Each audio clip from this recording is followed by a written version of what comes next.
Jai Radha Madhava Kunja Bihari.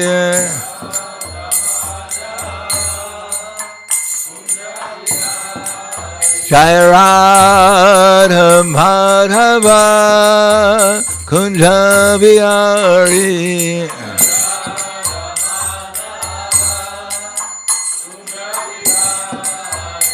Gopi Jana Ballabha Krivanadari.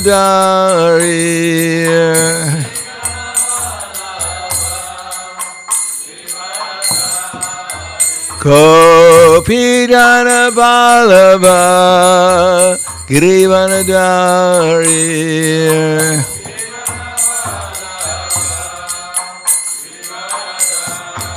Yasodanandana Braja Jana Ranjana. Yasodanandana Braja Jana Ranjana. Yamuna Tiha Vanachari. Yamuna Tiha Vanachari. Jaya Radha Madhava Kunja Bihari.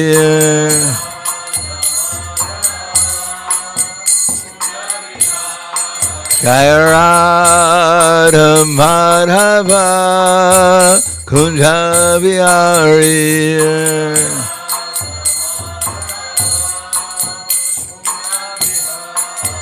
Gopi Jana Ballabha Krivanadari.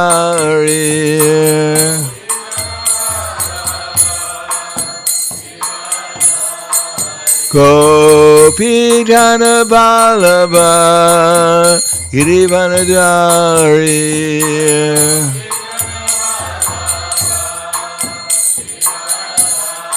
Yasodanandana Braja Jana Ranjana. Yasodanandana Braja Jana Ranjana. Yamuna Tiha Vanachari. Yamuna Tiha Vanachari. Jaya Radha Madhava Kunja Bihari.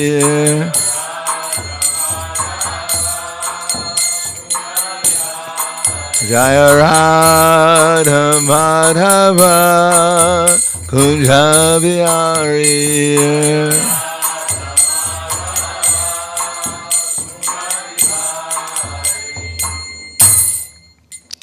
Jayam Vishnupad Paramahansa Prabhudakacharya Asadhara Satushi Shiman. His Divine Grace Sri Bhaktivedanta Swami Maharaj Srila Prabhupada Ki Jai. Gaur Premanande Hariva Slava Zabrani Bhaktam Slava Shri Guru Shri Garangi. Om Vishnu Vidaya Krishna Prasthaya Bhutaya Srimate Bhaktivedanta Swami Tanamane. Namaste Saraswati Deve Gauravani Vacharane Nirvishesha Srinivadi Paskatyade Sadharana. Om Agana Tivirandasya Gananjana Salakaya Chaksura Militam Yena Tasmai Shri Gurave Namaha Shri Chaitanya Manobishtam Stapitam Yena Bhutale Swayam Rupa Kadamayam Dadati Swapadantikam Bandeham Shigaro Shiyuta Parakamalam Shigaram Vaishnavam Scha Shri Rupam Sagrajatam Sahagana Raghunatam Vitam Tam Sajivam Sadvaitam Savadutam Parijana Saitam Krishna Chaitanya Devam Shri Radha Krishna Padan Sahagana Lalita Shiva Sakans Vitam Scha Hey Krishna Karna Sindho Dinabando Jagatpate Gopesha Gopika Kanta Radha Kanta Namostute Tapta Kanshena Gaurangi Radhe Vrindavaneshwari Prishubhanu Sudadevi Pranamami Hari Priye Vanchakapa Dhruvyascha Kripa Sindhu Vyevacha Patiranam Bhavanebhyo Vaishnavebhyo Namo Namaha Shri Krishna Chaitanya Pranityananda Shri Advaita Gadadhar Shivasadi Gaur Bhaktivinoda Hare Krishna Krishna Krishna Hare Hare Hare Rama Rama Rama Hare Hare Om Namo Bhagavate Vasudevaya Om Namo Bhagavate Vasudevaya Om Namo Bhagavate Vasudevaya Om Namo Bhagavate Vasudevaya Om Namo Bhagavate Vasudevaya Om Namo Bhagavate Vasudevaya Srimad Bhagavatam, Canto 10, Chapter 14, Brahma's Prayers to Lord Krishna. Text number 42. Tato Nugyapya Bhagavan Tato Nugyapya Bhagavan Svabhuvam Prag Avastitan Vatsan Pulinam Aninye Yata Purvam Sakam Swakam Tato Nugyapya Bhagavan Svabhuvam Prag Avastitan Vatsan Pulinam Aninye Yata Purvam Sakam Swakam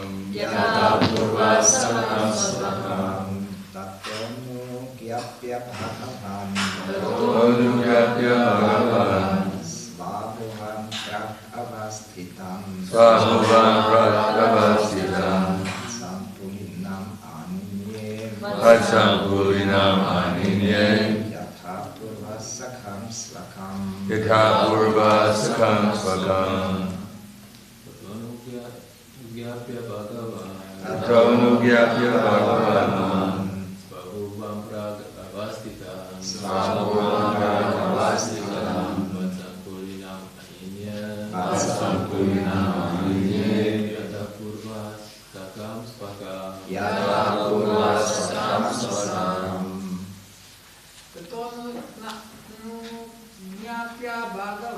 Tato Nugyapya Bhagavan Svabhuvam Pragavastitam Vatsan Pulinam Aninye Yatha Purva Sakam Swakam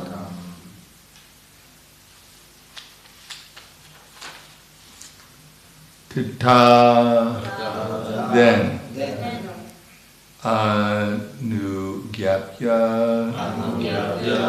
giving permission Bhagavan the Supreme Lord Svabhuvam to his own son Brahma Prak from before Avastitan situated Vatsan the calves Pulinam to the shore of the river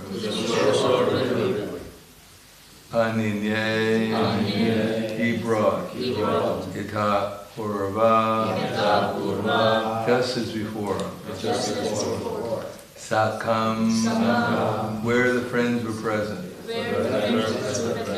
Swakam his own. Translation and purport by Srila Prabhupada's disciples. After granting his son Brahma permission to leave, the Supreme Personality of Godhead took the calves, who were still where they had been a year earlier, and brought them to the riverbank, where he had been taking his meal and where his cowherd boyfriends remained just as before. So this answers the question, what happened to the cowherd boys and calves when Brahma thought he stole them? Where were they? So we're going to find out. Anyone interested? Yes. Good. It'll all be revealed in a couple of minutes. Dum-da-dum. The word swabhavam, purport, swabhavam, to his own son, indicates that Lord Krishna forgave the offense Brahma had committed and treated him with affection as his son.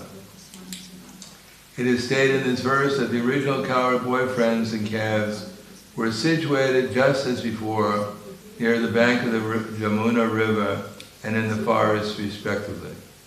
Previously the calves had disappeared within the forest, and Lord Krishna had gone to search for them. At finding them, the Lord had returned to the riverbank to discuss the situation with his cowherd boyfriends, but they had also disappeared. Now the cows were once again in the forest, and the boyfriends were once again on the bank of the river, ready to take their lunch. According to Srila Sanatana Goswami, the calves and the boys remained in the forest and on the riverbank respectively for 1 full year. Lord Brahma did not actually take them away to another place. By the Lord's omnipotent illusory energy, the gopis and other residents from Vrindavan did not notice the calves and boys. Could you imagine going to the forest and there's full of cows and boys and you don't even see them? And the other residents of Vrindavan did not notice the calves and boys, nor did the calves and boys notice the passing of a year's time or feel any hunger, cold, or thirst. All this was part of the pastime arranged by the Lord's illusory potency. Lord Brahma thought, I have kept all the boys and calves of Gokula sleeping on the bed of my mystic potency, and to this very day they have not arisen.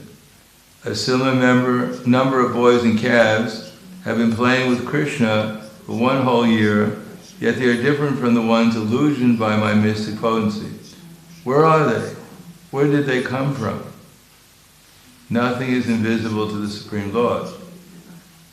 Thus Lord Krishna appeared to be searching for the calves and boys, only to enact the dramatic pastime of bewildering Lord Brahma.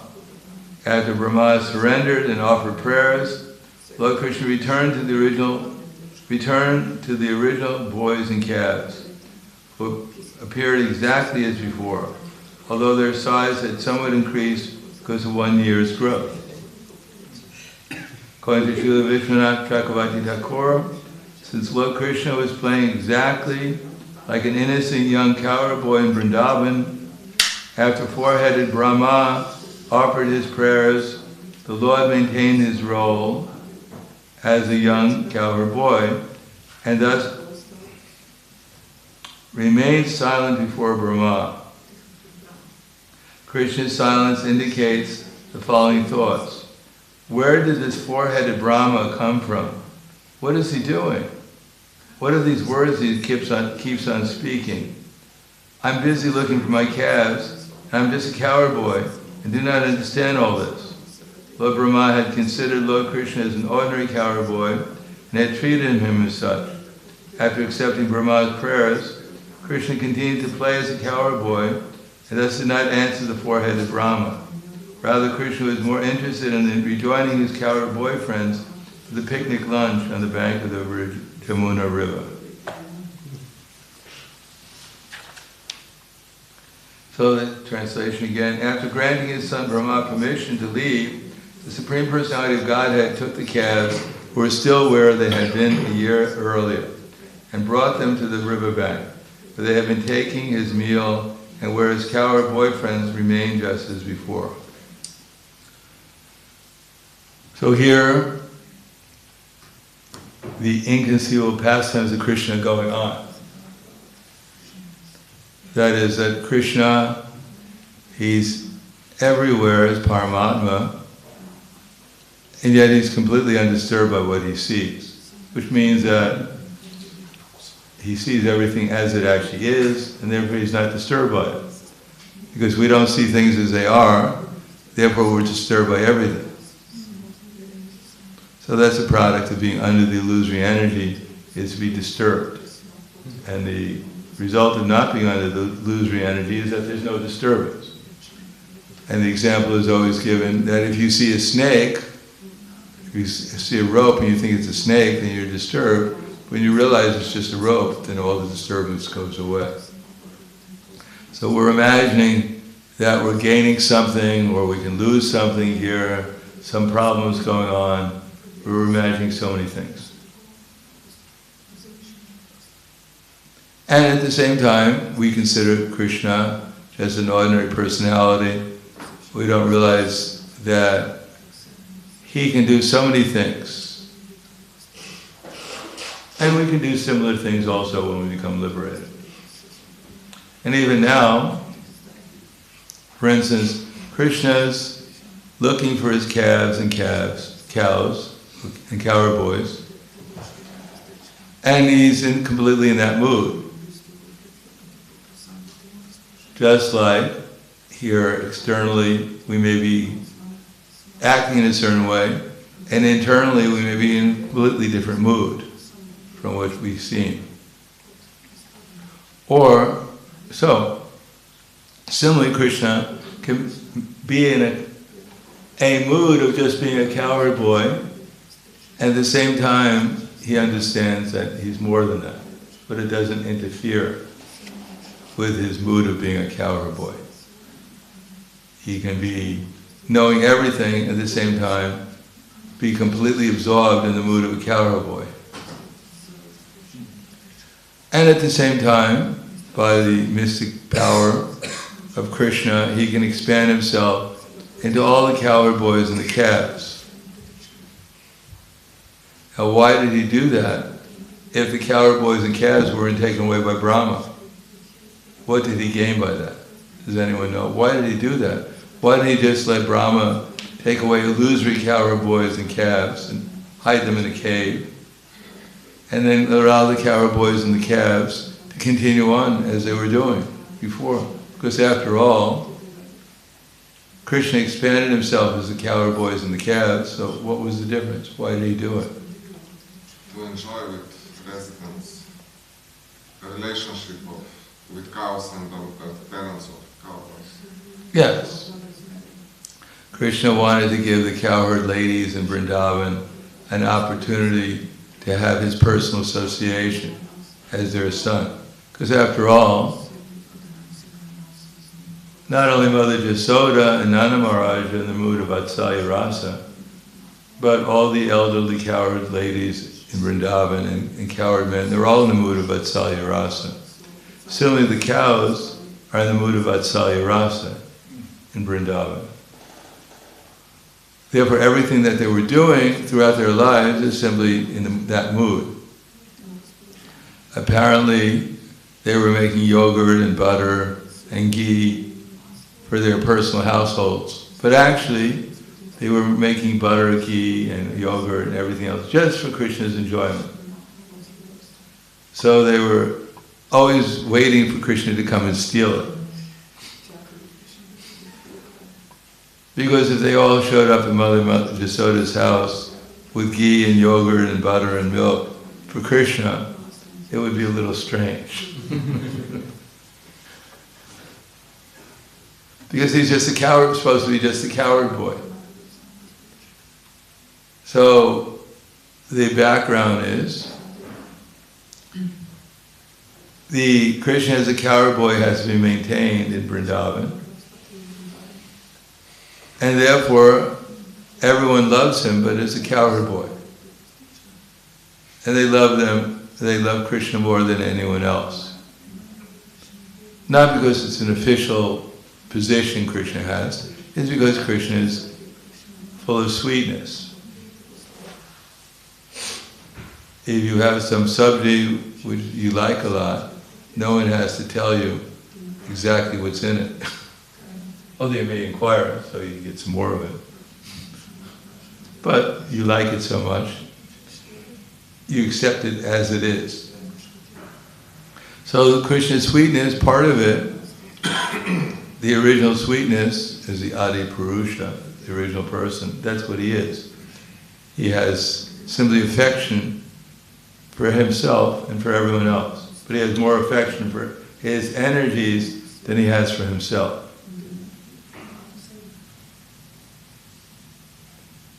Just like we love everything about this body, although some parts of it are not so lovable, we love it anyhow. Matter of fact, now we love it more than ourselves. We'll sacrifice our own spiritual welfare for the sake of the body. So Krishna is more in love with everything except beyond himself than he is with himself. Because he himself has unlimited pleasure, but he gets even more pleasure from his expansions. His original form is Krishna in Goloka Vrindavan. He's full of sweetness, and that sweetness attracts everyone. But when Krishna's sweetness attracts everyone, the love that they feel for Krishna makes him happier than his own sweetness. He enjoys the love of his devotees more than he enjoys his own sweetness. Therefore he comes as Chaitanya Mahaprabhu to experience his sweetness and also the love of his devotees.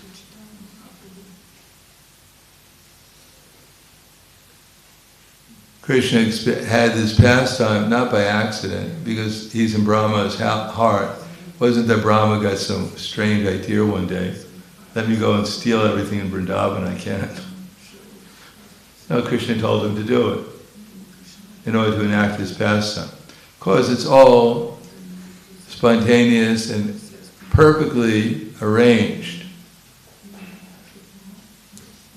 It's not that Brahma was 100% innocent in the sense that nothing can happen unless there was some kind of past samskara to make it happen, some kind of past activity on the part of Brahma, so that he got the idea of stealing the cowherd boys and the calves.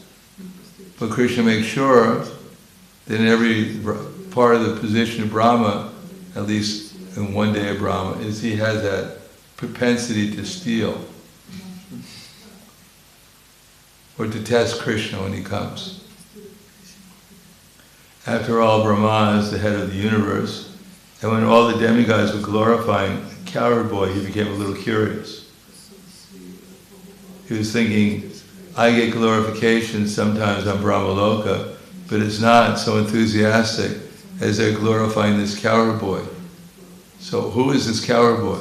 So Brahma became curious, and he wanted to test and see who the cowherd boy was, because he heard a rumor that maybe the cowherd boy is the supreme person. But he looked like a cowherd boy. As a matter of fact, when Brahma came to see him, he saw that this boy, how can he be God? He has yogurt and fruit salad in his left hand. He doesn't even know what hand to eat from. So how could he be the Supreme Personality of Godhead? He doesn't seem to have any knowledge or experience. So therefore, to test him, he thought he stole the cowherd boys and calves and put them into a cave under mystic slumber. But then he felt guilty because Krishna is conscience. Just like when we do something wrong, we feel guilty. So where does it come from? It comes from Krishna. Beep, beep, you did something wrong, you're in trouble. Otherwise, unless Krishna gave us conscience, we'd be completely crazy instead of just a little bit. We wouldn't know if we did something right or wrong unless Krishna told us, this is wrong. And then we feel guilty and we want to correct it. And so Brahma came back to correct his error, and he noticed that the cowherd boys that he thought had put into the cave were still there, along with the calves, and yet Krishna was still playing with them. But actually, the cowherd boys and calves were still playing on the banks of the Jamuna, or in the forest, eating the grass, for 1 year. That just shows where our conscience is at. Consciousness is at. We have no idea what's going on. Not only we think we're this body or this mind or whatever else, we have no idea even where we are or what time is. The cowherd boys and the calves, 1 year was nothing. Absolutely nothing. They didn't even notice it went by. Just like Krishna, he's dancing with the gopis right now in Vrindavan for 1 day of Brahma. For the whole day of Brahma, he dances with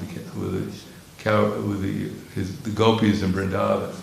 And yet the gopis in Vrindavan, they thought it was just a day, an ordinary night. And yet it's still going on. So how do we understand that? We can't understand it. Because we can't understand hardly anything right now. What to speak of how the gopis are still dancing, and yet apparently the dance ended after a night and they were back with Krishna, but they're still dancing now. And yet it was and they experienced it as a whole night of Brahma.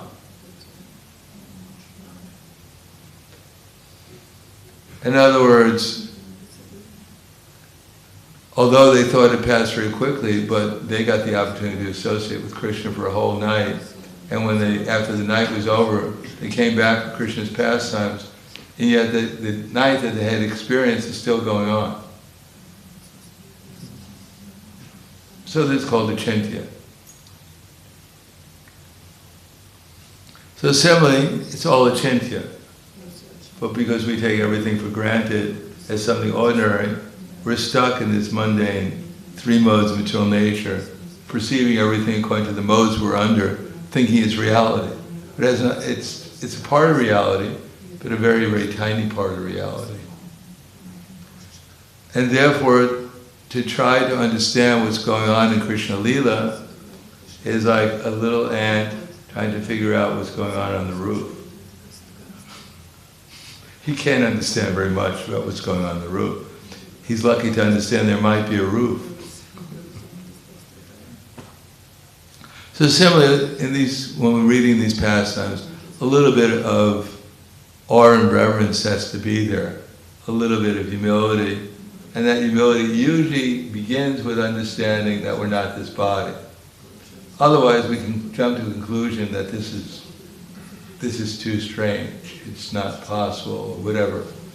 But then when we reflect on what we know, and everyone can figure out, everyone can be aware of the fact that their bodies are changing, but they're not changing, and therefore understand how much illusion we're under, how little we know, because we don't even know ourselves.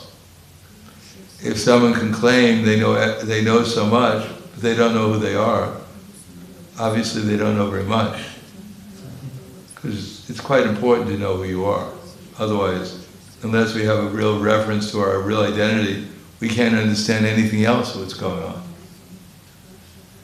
Nowadays, of course, people have gone to another extreme. Now they're trying to identify themselves as a dog or a cat,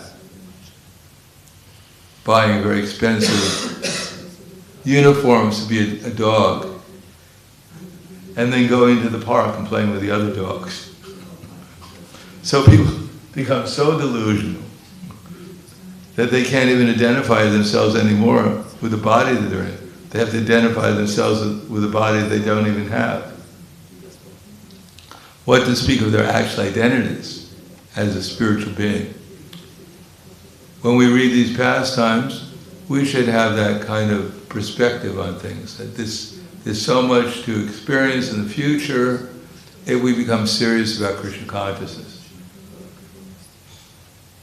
And therefore when it says something like, Krishna is Brihad Bhagavatamrita, how sweet Krishna is, how Gopakumar was able to give up everything, the post of Indra, the post of Brahma, like Kuntha, because he was attracted by the unlimited sweetness of Madan Gopal.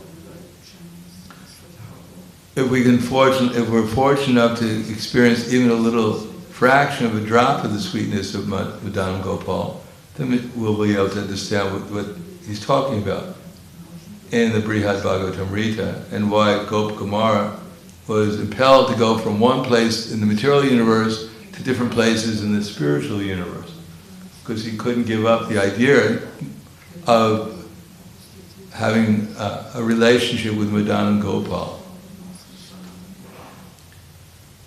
We should strive to get a little of that experience, a little of that attractiveness, and although it may take us some time to revive our relation with Krishna, at least we'll be impelled by our own nature to seek Krishna, whatever it may take or how long it may take. Just like if you have your birthday party when we were younger. It's in the distance, but you wait for it because you're looking forward to it. You may be counting the days or the minutes, but you don't jump off a building or you don't forget about it. You keep on thinking about when it's going to happen and what kind of presents I'm going to get and what the cake is going to taste like. And if there's going to be ice cream also. So you're constantly looking forward to it, and one day it arrives. And hopefully it's even nicer than you imagined it to be. So similarly, if we can get a little attraction for the sweetness of Krishna and for Krishna consciousness and for the amazing things that go on in Krishna consciousness, then in spite of any setback or obstacle or whatever else, we'll just keep on striving for it until we finally get the goal, and it'll even be more wonderful than we could even imagine it to be. And it constantly becomes even more and more unimaginable. So I'll stop there. Thank you. Any questions or comments?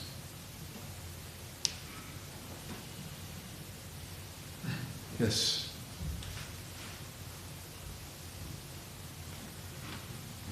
A lot of times Brahma is Lord Vishnu takes the role of Brahma. So in these cases, it's also the case. This lila still goes on.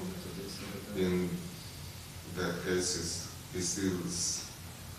He thinks that he steals cow heads and cows. Well, I think it's pretty rare that the Lord Vishnu takes the role of Brahma. It's only when there's no pious Brahma. There's a lot of living entities in this universe.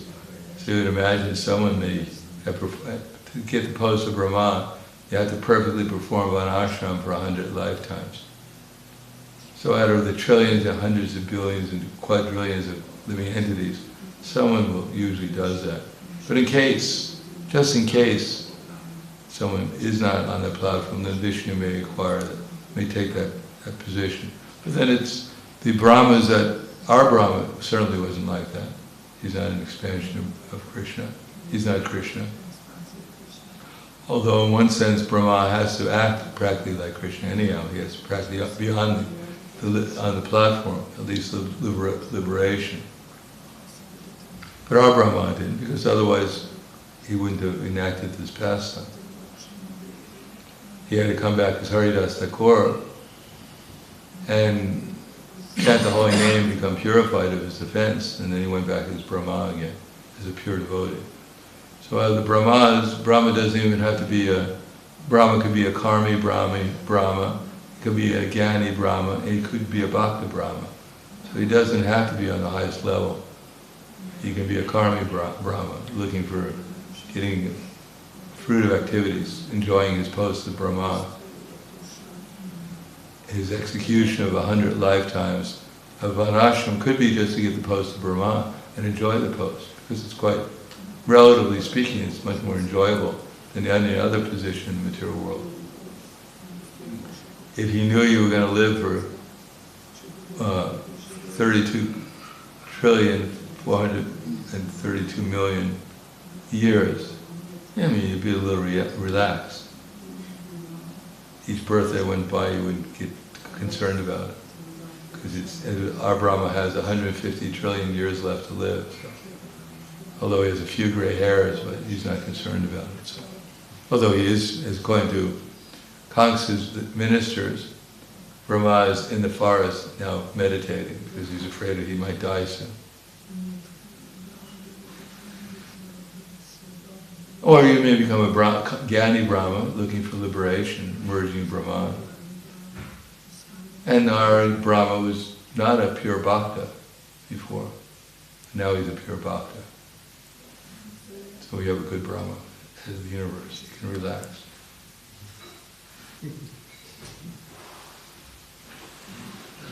It's a little bit similar like when it's associates on that, at least me, when Vishnu kidnapped Nanda Maharaj.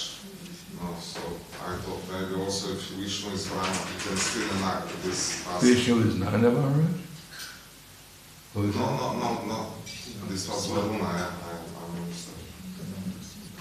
Yeah, but he Varuna stole Nanda wanted Maharaj. to seek Krishna.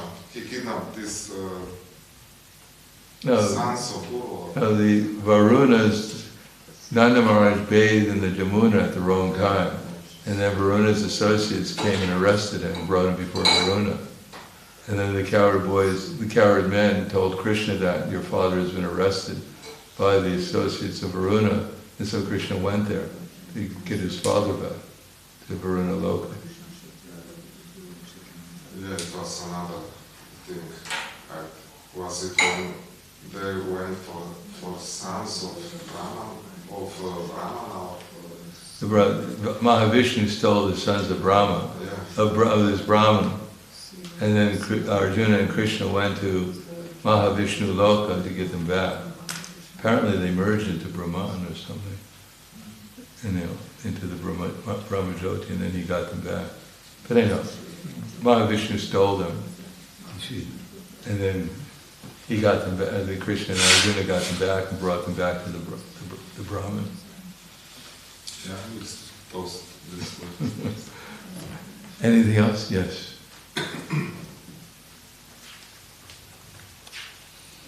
A lot of stealing goes on in Krishna's pastime. A lot of stealing. A lot of stealing. All kinds of things go on. It's full of excitement. Yes. I was thinking about this. In the purport it is mentioned about illusory energy. So yesterday, I think you mentioned that. So there were three. One of them was the one which Brahma stole, cowhead poison, cow. He didn't really steal anything. What? Krishna gave him illusory cows and boys to take away. Yeah. So this illusory energy is actually specified for him, right? That he was illusion. So this is mentioned illusion. Yeah, for Brahma. he thought he had taken away cow boys and calves, but it's actually... Okay. Grantaraj Srimad Bhagavatam Ki Jai, Srila Prabhupada Ki Jai, Gaur Premanande.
sebe, pa